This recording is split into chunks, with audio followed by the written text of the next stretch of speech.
Back again on Skee TV with another video game review. Today we just got our hands on Battlefield 3 that just dropped. And we're going to let you know if it's worth copping. Our opinions, live from the Skee Lodge, is going down.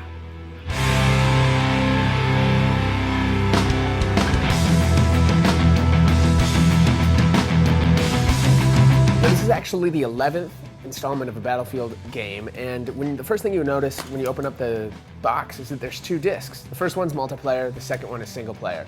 And that's kind of really the story on how this game breaks down. You know, they've tried to do single play in the past, never got it quite right.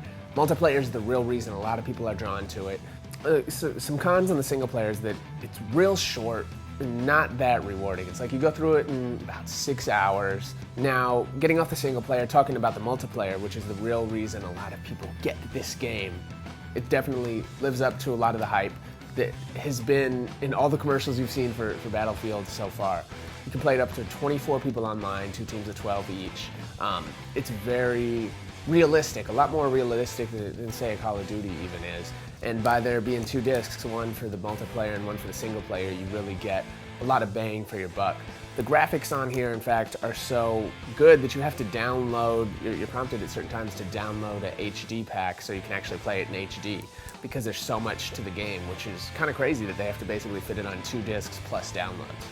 Now for the graphics, I actually played the beta and was kind of disappointed, but after getting the actual copy of the game and downloading the HD pack, it definitely is satisfying. One complaint I've heard is that, you know, it doesn't look as it does on all the commercials. The commercials are amazing, by the way, is because they actually use some of the PC footage. And the PC version is actually a little better graphics. You can play with, I think, up to 64 people. But, so the Xbox and PlayStation versions are a little dumbed down, but they're still overall good. And if you played the beta, you're gonna like this a lot more than it, because I know a lot of people were disappointed with it. Now moving on to the sound in Battlefield is amazing, especially me being a DJ. You know, I'm real finicky with that. And there's sound, you can hear like little radio chatter, the explosions are real. The soundtrack, although not super deep, is pretty dope. And overall great on the sounds. Now let's jump into the best part, which is multiplayer. The maps in it are just massive. And one thing people have been begging for, you know, there's vehicles, is a jet. Now you have a jet. Battlefield and EA finally listened, they gave it to you. It's kind of hard to fly, but nonetheless is there, which is another cool feature of Battlefield 3, especially in the multiplayer mode. In addition to the jets, of course, you got the helicopters, boats, jeeps, anything you want to get around on, you can roll, and these big environments really help play a key role with how you use the vehicles.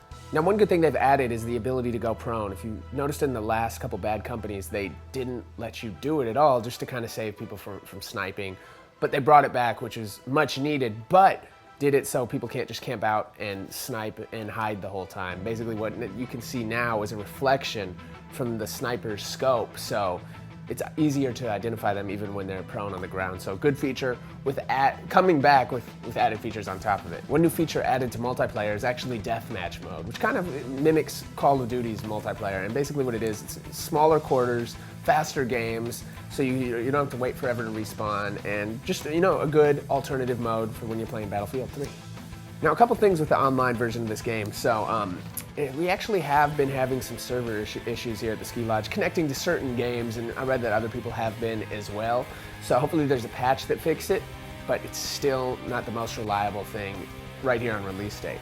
Also, because it's by EA, it has the online EA Pass, which I still am not a fan of, where you actually have to, when you open the box, you have to get the code, type it in over all the screens, and you can only use it once. So if you resell the game, you have to buy the online version for $10, which is, I get the hustle, but still not a big fan of the EA Online Pass.